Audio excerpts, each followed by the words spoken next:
this woman to marry this man? Can it be louder? Can you hear me okay? Need it louder? Want feedback? I'm sorry, buddy. No. Okay. Can everyone hear me okay? All right. Marriage. Marriage is what brings us together today. If the hat didn't give it away, does everyone understand what kind of ceremony this is going to be? So I didn't hesitate to say yes when these two asked me, or gave me the honor, really, of having me officiate their ceremony. And since I didn't hesitate to say yes, then I really didn't give my brain a chance to catch up with the minute and actually realize what that was saying yes to. Because what kind of ceremony could ever capture these two, right? Is there anyone here who's not expecting some confetti or like a fire blast to come blast out of the water here in a second? But then we sat and talked about it, where it would probably be, or what it might look like. You know, getting down to the real specifics. But, you know, the groomsmen would wear clothes. We might have a PA, and I want to thank Sean for that. And there's so many people to invite and so few boats. I will say, though, we've already kind of said it, but isn't this a beautiful cathedral? Yes. Awesome. But as we sat there talking about all these uncertainties about a week ago, Adam looked over and smiled at Camille, and everything finally became perfectly clear in my mind when he said, "We'll figure it out." Because I don't think I could have picked a better phrase to describe the relationship between these two than "we'll figure it out." And it sounds so flippant and so unprepared or unplanned, and it might even sound like the furthest thing from a compliment, but only if you don't know Adam and Camille. Because there's a special kind of assurance between anything that these two are just working to figure out. And it used to scare me when Adam would say it, or something like that. It became the absolute norm when we worked together at Stunt Ranch. Woo! Stunt Ranch. Alumni.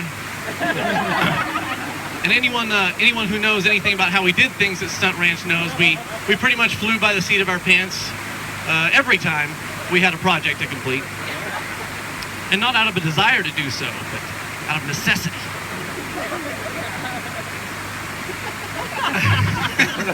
Throw it away. Get in the water.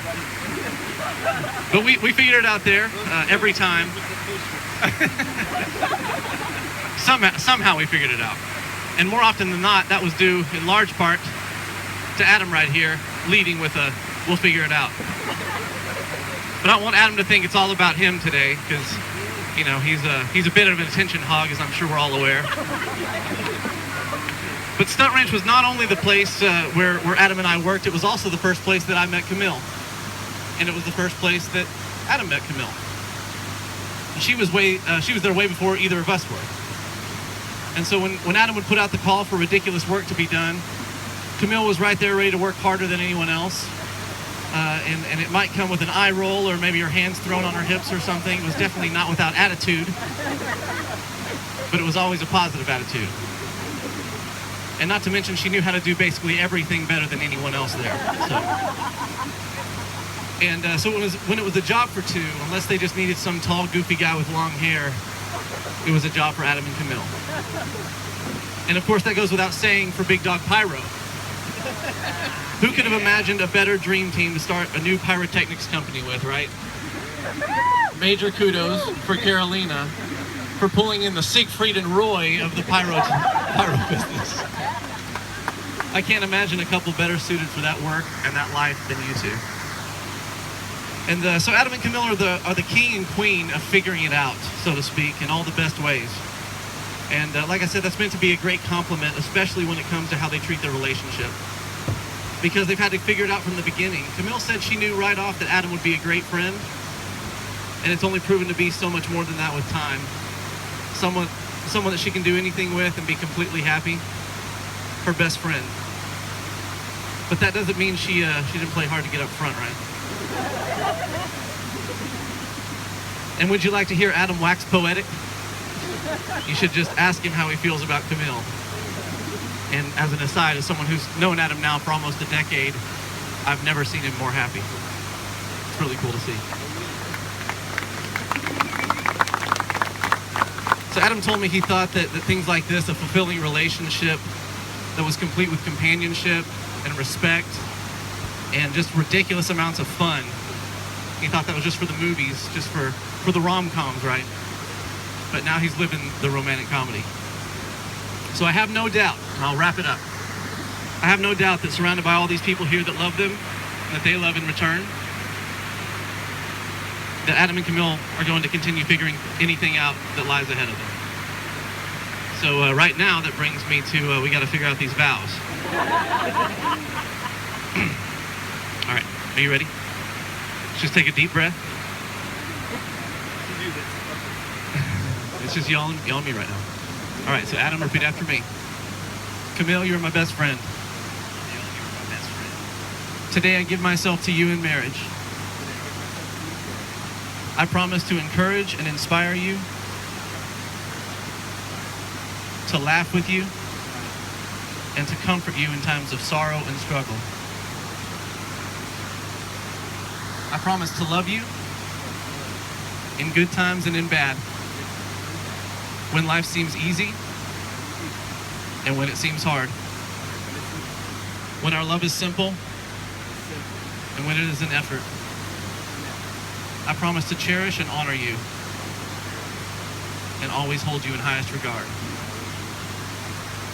Finally, I promise to only throw you off a building when there is sufficient padding below. Adam, do you promise to give these things to Camille today and all the days of your life? If so, say I do. I do. All right, Camille. Adam, you're my best friend. Today I give myself to you in marriage. I promise to encourage and inspire you. I promise to encourage and inspire you, To laugh with you. to laugh with you, And to comfort you in times of sorrow and struggle. and to comfort you in times of sorrow and struggle.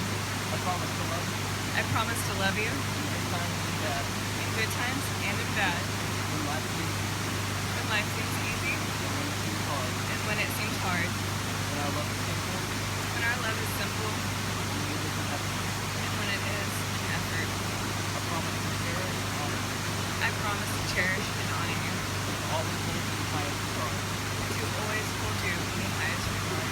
Finally, I promise Finally, I promise to only light you on fire to light you on fire only when you ask, only when you ask, or if I feel it necessary. or if I feel it necessary. These, Camille, do you promise to give Adam these things today and all the days of your life? I do. All right, Adam, do you have the rings? Or where are the rings, I guess? Well, y'all gather those. Though we have heard the vows shared now by Adam and Camille, words spoken or once spoken are carried away on the wind.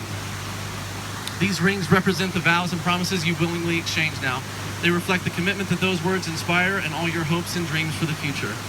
So once more, Adam, can you repeat after me as you place the ring on Camille's finger? Camille, I give you this ring. It's a symbol of my commitment to you.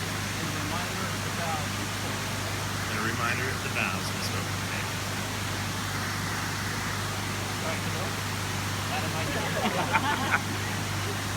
This ring As a symbol of my commitment as a symbol of my commitment to you and a reminder of the vows we spoke. and a reminder of the vows that we've spoken today. Adam and Camille, I wish you nothing but the greatest journey and a life well lived together. By the power vested in me by this mighty hat and the great state of Texas, I now pronounce you husband and wife.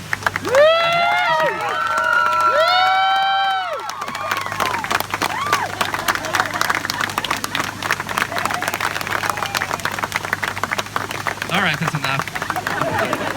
Family and friends, it's my distinct honor to introduce for the first time Mr. and Mrs. Adam Jorgensen.